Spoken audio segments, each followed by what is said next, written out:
John, that must feel like a bit of a strange one this afternoon. Positive from a points difference point of view for you and 2 points on the ladder, but almost a bittersweet moment for rugby league as a whole. Yeah, didn't really know what to expect of the game. With everything that's happened with Salford. But I suppose all we could do was just try and be as disciplined and as professional as we could. And I thought our boys handled the occasion really well. They respected the opposition without any arrogance at all. They played hard, and the Salford boys did their best. So it's a tough situation for everyone. How pleased were you with the execution, particularly in the first half? It was almost ruthless to an extent. Yeah, and that's what we spoke about. Had a whole new 6, 7 and 1. First time they've really played together. We've had a few sessions together. We just spoke about trying to be pretty structured, so everyone knew their role, everyone knew their job, and they did it well. It's going to be a different kettle of fish next week, but you can only do play who's put in front of you, and I thought. Those types of games can sometimes get pretty ugly and messy and slow, and so for us to, we scored some good tries, and it was just nice to see, the crowd get to see some whole tries at home. Yeah, was it telling of the fatigue by the back end that you conceded the one? I know it's almost irrelevant in the grand scheme of things, but was that just the fatigue by the end of the game? It got a little bit error-ridden in that last 10 minutes? I think they'll just sort of probably had an eye on next week. We'll get some big games coming up. Probably closed up shop. But we didn't make any interchanges in the second half either. Like we had 4 guys on the bench. One was injured, and the other 3 had hamstring injury, so we didn't want to put them back on. So most of those middles played big minutes, majority of that second half. Can you tell us how Ed Chamberlain is? What was his injury? I think he's got a rib cartilage problem. Pretty nasty. Will that expect something to be quite long term for him? Do you think? They're not. Just depends how bad it is. We'll have to, until we get a scan. You won't. It could be anything from 2 weeks to 4 weeks. And then Price and Asiata, was that just that they were expected to play certain minutes anyway? Came off and for a rest. Yeah, we were only going to play them for the period of time that they played. That was the plan. It's always a tough watch when you get guys coming back from bad hamstring tears or any soft tissue tear. So they kept an eye on them. It was, the game there was quite a lot of sprints in the game, which is, that's what pushed the pressure on hamstrings. So we had to be we're just conscious of that.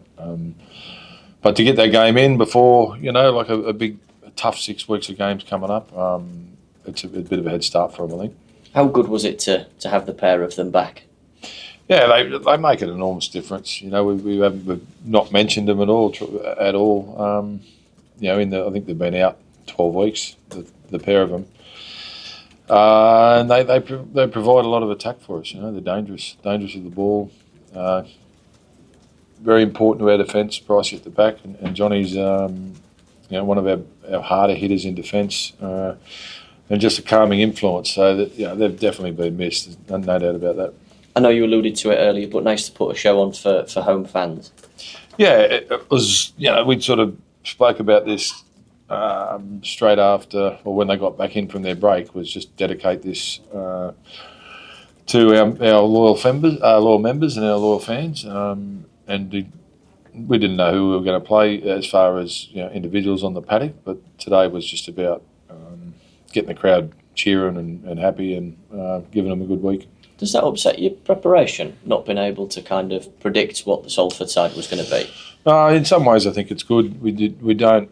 I think sometimes you tend to over worry about the opposition when it's more about what you do and how you approach the game. That normally that decides how your side plays. If you get your mental preparation right and you're tuned in all together, that to me is the most important part of getting ready for a game.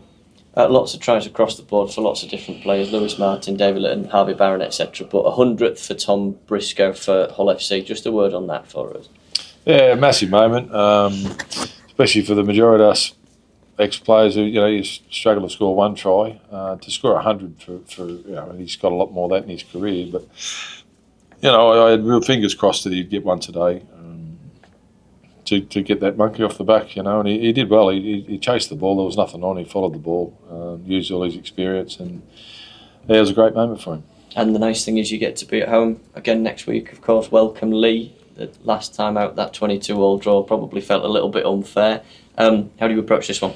Yeah, you can't say every game's a grand final because there's only one grand final, but it's a really we've got some tough games and we've got to beat some of the better sides in the competition. So Lee's the first one we got. All I know is that we're excited about it, so not run away from it. And hopeful to make the six, of course. Yeah, that we win games, mate. That'll happen. Thanks, John. Thank you. John, just to elaborate on Lewis Martin there, please. That's 27 for this season. It's a Super League era club record. I mean, it's not bad going 7 in 2 games as well. He just keeps going from strength to strength. Yeah, it's good. Today's were results of great teamwork. Lewis is doing a great job finishing those tries, but probably more pleased for the work that happens inside him. He's got speed and he's evasive and he's getting better all the time. But yeah, it's the work that's been done inside him is the most pleasing. Must be great to have two absolute flyers on the wings. I mean, they've both got speed to burn, Lewis and Harvey. Yeah, big bodies, but like I said, the work done inside them and the work they do out of the backfield for us are the most important things.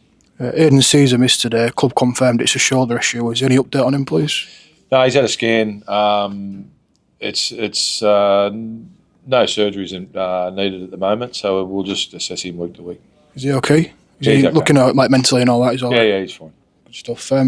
In terms of obviously Ed Chamberlain, is that just a case of wait now, see what happens and go for scans? It's too soon after the game, mate. Like they haven't been properly assessed. They haven't had scans done, so until that's done, I'd only be guessing. Liam Watt's got a first start today. Was it good to get some minutes in his tanks? Obviously, he's been limited in the rugby he's played this year. Yeah, it'd be really important without Liam Knight for the rest of the year. So I thought he was really, he did his job. He ran hard, tackled hard, and he talks really well. He's got a good calm head on his shoulders. He's a good guy to have around. He's got that aggression, that mongrel that you need in the middle of the pack as well. Yeah, he does. I thought our boys handled themselves really well today.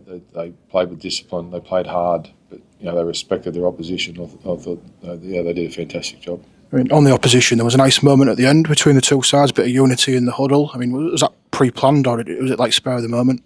No, it was just after the game. We wanted to thank their fans. To make sure we follow their players down in front of their fans and just make sure that they felt respected, which they were, all the time. And I think Johnny took over there, and he's a good leader, Johnny. And so it was it was a good sign of respect for what the club is actually doing to keep the comp going, but also those guys that travel away. And Blake, what was your thoughts on the win today? What impressed you the most? Just shocked how much time they scored at once. And what was your favourite one? When Lewis Martin scored his hat-trick. Cheers, mate. He predicted the hat-trick too before the game. Yeah. He said to Lewis, I want you to score a hat-trick, and he said to Harvey, I want you to score 2. Good motivator then. Sign him up. John, just on that World Prize, there's some nice moments in terms of sort of first occasions had that this week, like kicking duty. So was that sort of the precaution? Yeah, he got a bit of a knock on the hip. It was nothing to do with the hamstring.